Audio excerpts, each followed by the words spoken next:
In DC, we have something called the Clean Hands Law, which prevents people from obtaining occupational licenses in over 125 professions if they owe over $100 of debt to the DC government. And we were working closely with Beloved Community Incubator, which is a local organization here in DC that promotes economic solidarity in the district. And they work closely with street vendors, and there were many street vendors that stopped working during the pandemic and their licenses expired, but they were still accumulating a minimum sales tax debt. And when they went to the licensing office to try to renew their licenses, they found out that they had this debt and it wasn't allowing them to obtain the license because of the Clean Hands Law. I'm working since 91, the street vending. So I sell hot dog, half smoke, cookie, chips, soda, juice.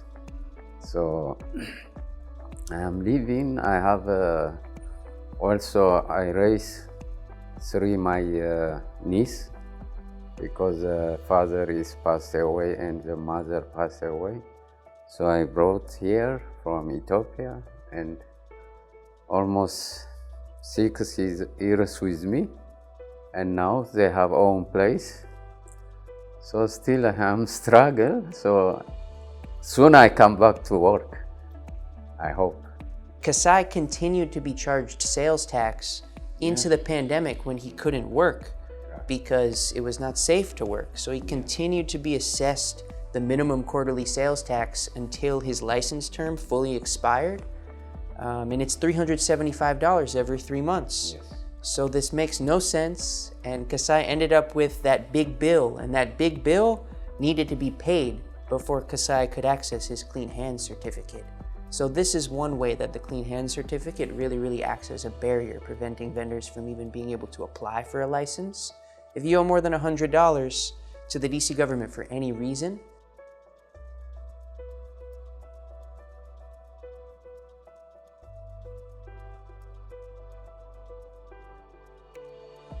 We are currently in litigation challenging the constitutionality of the Clean Hands Law to make sure that this isn't a barrier for people who have debt and want to get back to work. We are also in the process of advocating with Beloved Community Incubator to implement the Street Vendor Amnesty Program, which they worked to recently pass.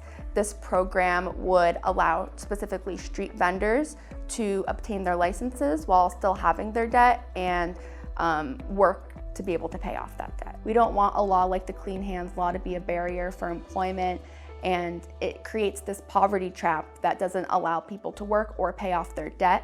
This can be done through litigation, advocacy. On all fronts, we are trying to combat this law.